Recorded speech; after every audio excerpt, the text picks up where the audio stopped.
डोकेदुखी ही साधी, थकवा, झोप कमी होणं, ताण आणि डोळ्यांचे त्रास यामुळे होऊ शकते. पण सतत होणाऱ्या डोकेदुखीकडे जर दुर्लक्ष केलं तर काही वेळा ते गंभीर आजारांचं संकेत असू शकतात. त्यामुळे नेहमीची डोकेदुखी आहे असं समजून वारंवार दुर्लक्ष करणं धोकादायक ठरू शकतं. पहिलं महत्त्वाचं म्हणजे जर दुर्लक्ष केलं तर मेंदूवरचा ताण वाढतो. यामुळे चिडचिड वाढते, लक्ष केंद्रित होत नाही, स्मरणशक्ती कमी होते आणि कामातील चुका वाढतात. दुसरं महत्त्वाचं म्हणजे झोप बिघडते. डोकेदुखीचा पहिला परिणाम म्हणजे झोपेवरती होतो. झोप नीट लागत नाही, रात्रीमध्ये जाग येते, सकाळी थकवा जाणवतो. झोप खराब झाली की पुन्हा डोकेदुखी वाढते, असं दुष्टचक्र तयार होतं. BP वाढू शकतो. सतत वेदना आणि तापामुळे रक्तदाब वाढू शकतो. काही लोकांमध्ये धडधड होतं, बेचैनी वाढते, घाम येतो. मानसिक आरोग्यावरती परिणाम होऊ शकतात. दीर्घकाळ जर डोकेदुखी राहिली तर चिंता वाढते, नैराश्य वाढते. त्यामुळे भीतीही वाढते आणि सतत आपल्याला अस्वस्थही वाटू लागतं आणि त्यामुळे आपलं मानसिक आरोग्य धोक्यात येतं. दुसरं म्हणजे डोळ्यांवर आणि मानेला त्रास होतो. डोकेदुखीसोबत डोळे दुखतात, धुसर दिसतं, मान आखडल्यासारखी वाटते आणि त्यामध्ये खूप वेदनाही होतात. खांदे दुखतात आणि तो त्रास खूप वाढूही शकतो. औषधांचा अतिरेकही होऊ शकतो.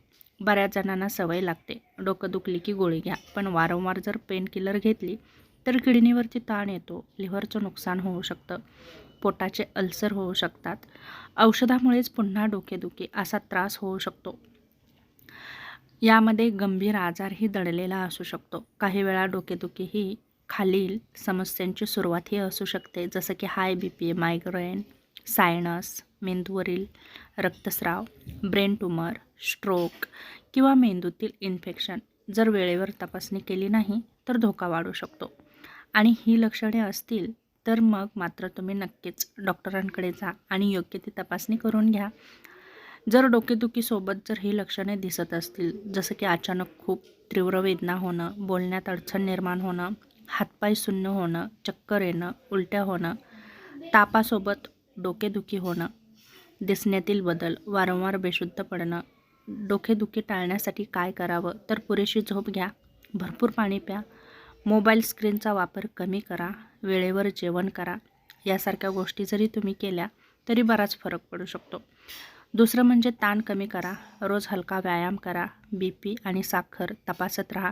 महत्त्वाची गोष्ट म्हणजे प्रत्येक डोकेदुखी ही धोकादायक नसते, पण वारंवार होणारी किंवा वेगळ्या प्रकारची डोकेदुखी शरीराचा इशारा असू शकते.